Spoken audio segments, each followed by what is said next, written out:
আসসালামু আলাইকুম প্রিয় দর্শক, আমি ডাক্তার মোহাম্মদ মহিউদ্দিন মাজেদ চৌধুরী কাজ করছি চট্টগ্রাম মেডিকেল কলেজ হাসপাতালে পেইন প্যালিয়েটিভ মেডিসিন বিভাগে।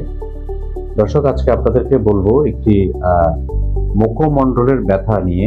আমাদের অনেক সময় রোগীরা আমাদেরকে জানায় যে আমার হাত দিয়ে যেরকম দেখা যাচ্ছে মুখের এই পাশ অথবা এই পাশটাতে ভীষণভাবে ব্যথা অনুভূত হয়।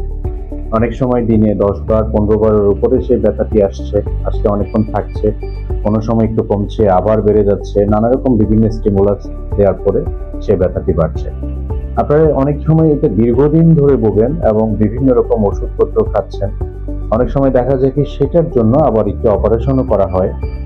ট্রাইজেমিনাল নিউরালজিয়া এমন একটি রোগ, এই রোগটি অনেক মানুষকে আমরা দেখেছি তারা অনেক সময় আত্মহত্যার পথও বেছে নেয় শুধুমাত্র ব্যথা থেকে মুক্ত থাকার জন্য। এত বেশি পরিমাণে ব্যথা হয় এবং অনেক সময় রোগীরা দেখা যায় তার মাথাটি বিভিন্ন দেয়াল, বিভিন্ন শক্ত জায়গার সাথে আঘাত করে ফেলেন, যে কোথাও যদি একটু প্রেসার দিলে তার ব্যথার মাত্রাটি একটু কমে আসে। তো দর্শক, যদি কখনো দেখা যায় কি ট্রেডিশনাল ওষুধে কোনোভাবেই সে সাফারিংসটি কমছে না, অথবা অপারেশন করার পরও কমছে না, অথবা আপনি অপারেশন করতে চাচ্ছেন না, ঠিক এই সময়ে আমাদের পেইন মেডিসিন বিভাগের আপনাদের জন্য কিছু ইন্টারভেনশন আছে, যার ফলে আপনি দীর্ঘ সময় এই জায়গাটি থেকে বিরত থাকতে পারবেন।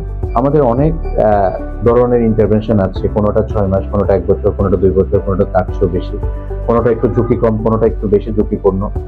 এরকম নানা মডালিটিসের আমাদের এই ম্যানেজমেন্টগুলো আছে। আপনারা একজন এই ধরনের মুখমণ্ডলের ব্যথা যদি হয়, বিভিন্ন ডাক্তার ঘুরে ফিরে না গতিয়ে আপনি একজন অভিজ্ঞ পেইন মেডিসিন স্পেশালিস্টের শরণাপন্ন হন। তাতে করে আপনার দীর্ঘদিনের সাফারিংসগুলো কমে আসবে এবং চিকিৎসা শাস্ত্রের আধুনিক চিকিৎসাটি আপনি নিতে পারবেন। ধন্যবাদ।